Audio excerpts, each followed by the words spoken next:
Bonjour à toutes et à toutes et bienvenue dans ce nouveau numéro de l'Antre des Cinéphages. Aujourd'hui, nous allons nous intéresser aux morts au cinéma. Mais pas n'importe quelles morts, les plus ridicules. Mais clarifions une chose, on les a pas choisis au hasard ces morts. On a choisi délibérément les plus ridicules, celles qui étaient les plus mal faites ou les plus mal jouées dans les films. Même si la majorité de ces films sont plutôt bons, ce qui nous a permis d'éviter tous les nanars et autres VHS d'actionneurs bourrins des années 90. La mort est un élément indissociable du cinéma. Elle est pour beaucoup de films un climax, un moment très important qui fait avancer l'intrigue. Quand c'est bien fait, ça donne des moments plutôt intenses. On se souvient de la mort de Boromir par exemple dans Le Seigneur des Anneaux. Et quand c'est mal fait, ça fait plutôt marrer. Que ce soit un acteur simulant la constipation, des effets foireux ou des choix de mort délirants, tout porte à rigoler quand le réal foire ses idées. Et on en a regardé des films pour vous concocter ce top. Et ça nous a pas laissé indemne.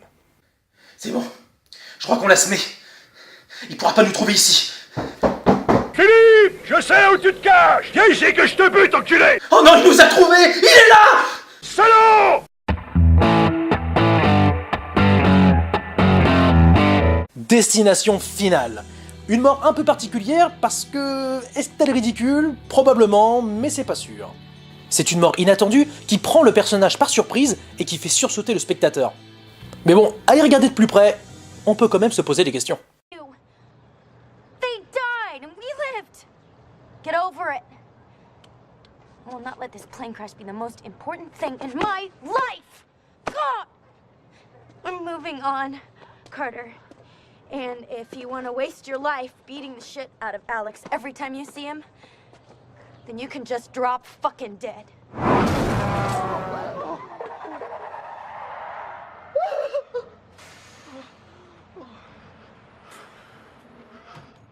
Bon, on passe sur le fait que le bus, dans une rue vide, aurait dû normalement voir une jeune femme en plein milieu de la route, qu'il aurait pu peut-être freiner un peu, klaxonner un tantinet, voire même carrément s'arrêter. Mais qui, franchement, qui marche sur la route sans regarder et sans être capable de voir un bus arriver de loin, putain? Et puis pourquoi klaxonner après avoir écrasé quelqu'un pour prévenir tout le monde? Et pourquoi pas freiner après pour pas perdre sa moyenne? On n'entend même pas un bruit d'arrêt, le bus continue sa route tranquille avec un cadavre sur le pare-brise. Et ça choque personne. Alors Peur Bleue, une petite péloche qui se prend un peu trop au sérieux pour véritablement être fun. Une histoire de requins génétiquement modifiés qui forcément vont devenir très méchants et vouloir tuer tout le monde. À croire que les dents de la mer, ça a suffi à personne. Un bon exemple de mort foireuse. Exactly when we turned on each other. I just know that 7 of us survived the slide and only 5 made it out. Now we took an oath that I'm breaking now. Swore that we say it was the snow that killed the other 2. But it wasn't. Nature can be lethal, but it doesn't hold a candle to man. Now you've seen how bad things can get, and how quick they can get that way. Well, they can get a whole lot worse. So we're not going to fight anymore. We're going to pull together, and we're going to find a way to get out of here. First, we're going to seal off this...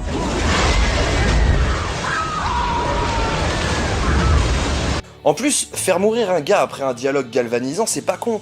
Ça rend le discours tout de suite un peu plus stupide, et ça prend tout le monde par surprise. Et quand tu décides de faire mourir le gars par un requin tueur modifié génétiquement dans un bassin de 30 cm, t'évites de mal le faire. Et t'évites surtout de laisser tourner la caméra une fois le corps dans la mâchoire du bestiau. T'évites ainsi d'avoir l'impression de voir un requin taquin s'amuser avec son petit jouet en plastique. On notera en plus la politesse du requin quand même, qui attend la fin de la phrase pour pouvoir intervenir. Comme si lui aussi avait besoin d'être galvanisé par le discours. Puis merde, c'est Samuel Jackson, il mérite mieux que ça. Tu me diras, il est bien mort dans un film après un tir dans les burnes. Il passe après, hein.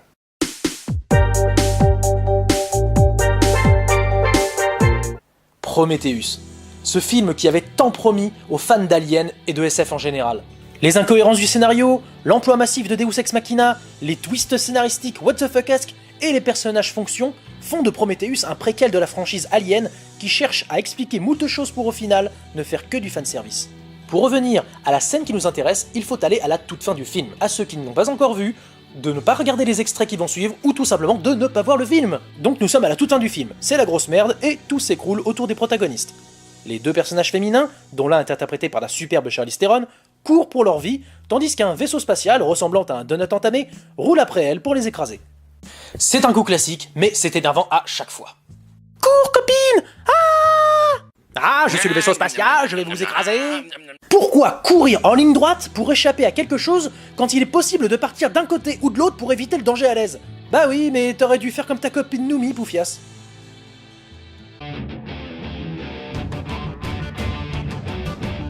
Ah, The Wicker Man. Il y aurait tellement de choses à dire sur ce film, en plus de cette mort mémorable.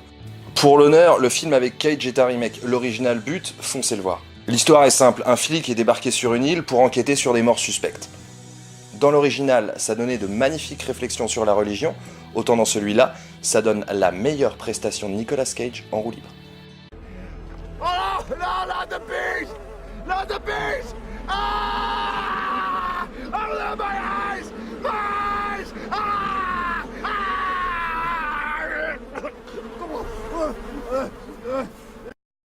Mais le plus touchant reste l'implication de Cage dans cette scène. On sent qu'il doit mettre en œuvre toute son imagination pour visualiser dans sa tête ces abeilles tueuses, on le sent mobiliser tous ses talents d'acteur pour rendre le tout cohérent. Il y a même un petit côté pathétique. Tout est puissant dans cette scène. La mise à mort en forme de rituel, les abeilles comme moyen de tuer, mais surtout, le jeu d'acteur. On sent l'homme qui abandonne tout espoir de redevenir crédible et préfère s'enfoncer dans sa folie.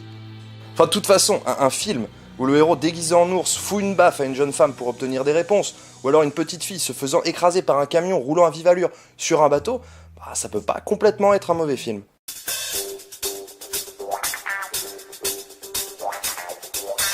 Oui, encore Samuel Jackson, on n'y peut rien, on le kiffe. D'autant que sa participation dans la nouvelle trilogie Star Wars était pour lui l'occasion de briller auprès d'un public plus large. Malheureusement, démolir la mythologie de la saga n'avait pas suffi à George Lucas. Il lui fallait en plus ridiculiser Samuel. Ne le tuez pas! Pitié, non, non!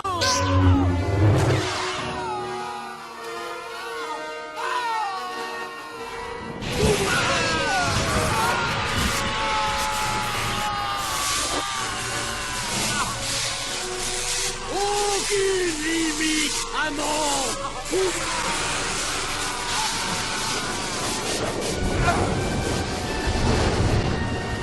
Alors déjà, on met de côté le jeu totalement en roue libre de Dark Sidious qui ferait passer Romain Duris pour un bon acteur, et on se concentre sur cet échange pitoyable entre un vieillard sénile et un grand black chauve. C'est un traître! C'est lui, le traître! Je vous rappelle juste qu'on est dans Star Wars et pas dans une cour de récré. Le personnage de Jackson, un Jedi du nom de Mace Windu, nous est présenté pendant toute la prélogie comme un des plus puissants maîtres Jedi, et le seul à même de défaire un seigneur Sith. Tout ça pour finalement lui faire perdre sa main. Oui, encore une main! Tout ça pour finalement lui faire perdre sa main et le faire balancer par une fenêtre après une confrontation plus que bancale où le personnage d'Anakin se décide enfin à sauter le pas du côté obscur de la Force. Et au passage, George Lucas nous prend gentiment pour des cons en faisant redire au personnage ce que le spectateur avait déjà compris depuis déjà bien longtemps. Qu'est-ce que j'ai fait?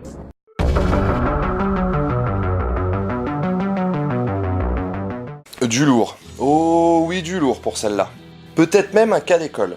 Rencontre avec Joe Black, vous voyez? Mais si vous voyez ce film un peu long et trop chiant, avec le bellâtre Brad Pitt, qui ne dévoile jamais les promesses de son synopsis. L'histoire de la mort accompagnant le sémillant Anthony Hopkins vers sa mort certaine. En gros, un film où on s'endort pendant tout le long. Sauf à un moment, un seul putain de moment.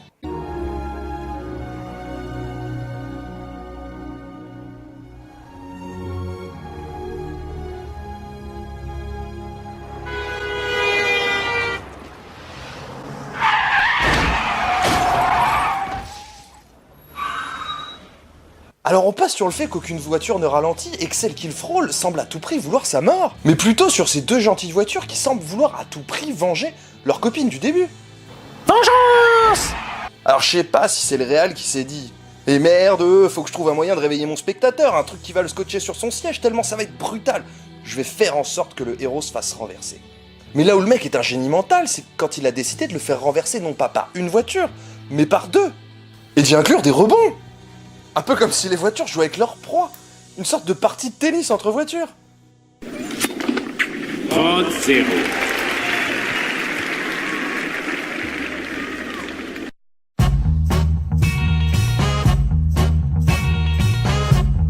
Ah, police. Est-ce que j'ai vraiment besoin de vous rappeler ce que c'est? Cette sympathique histoire nous entraînant dans les méandres de la brigade des mineurs à travers le regard d'une journaliste. Or, le cinéma français, c'est un petit peu le pro des hors-champs. Ce parti pris de ne jamais vraiment montrer les choses pour stimuler l'imagination du spectateur. Vous savez très bien que le pédophile qui attend à la sortie de la classe, ça n'existe plus. Je vais ouvrir la fenêtre, j'ai chaud. Allez-y, allez-y, allez-y. Ça sous-entend que le travail de terrain, c'est de la merde, quoi. Non, mais pas du tout, le travail du terrain, c'est de la merde,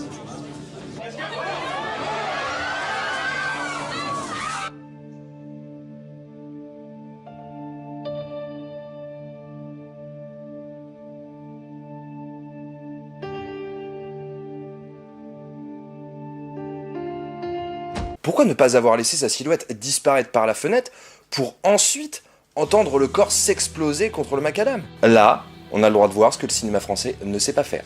Des effets. On assiste à une chute lamentable qui, au lieu de ressembler à quelque chose de lourd et pesant, ressemble à ça. Vous savez très bien que le pédophile qui attend à la sortie de la classe, ça n'existe plus. Je peux aller faire pipi, monsieur? Mais bien sûr. Merci. C'est de la merde, quoi. Non, mais pas du tout, le travail du terrain, c'est de la merde, Mais ce n'est pas par là les toilettes. Poussez-vous. Mais Ce n'est pas par là, les toilettes. Poussez-vous.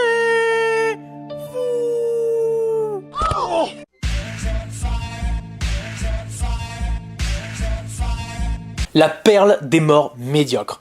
Et en plus, c'est dans un film médiocre. Donc on serait un peu tenté de dire que ça fait de ton sur ton. Le genre de film qui te fait faire en permanence.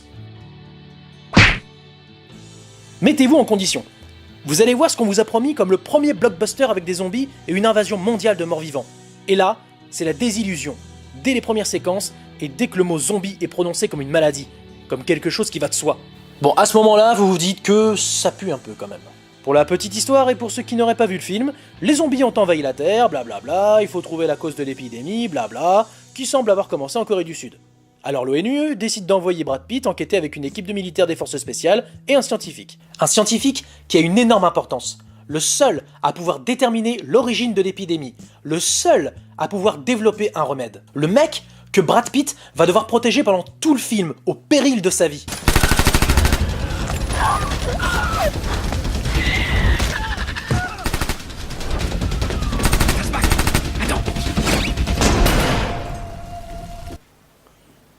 Sérieux? Franchement, c'était possible de faire une mort aussi minable que ça pour un personnage qu'on te présente comme le seul espoir de l'humanité? En plus, Brad Pitt en rajoute une couche. Il a glissé, il est mort. Venez, allez. En plus, ça montre vraiment l'inutilité du personnage dans l'intrigue. Le mec meurt comme une merde, et malgré ça, les zombies finissent par être vaincus.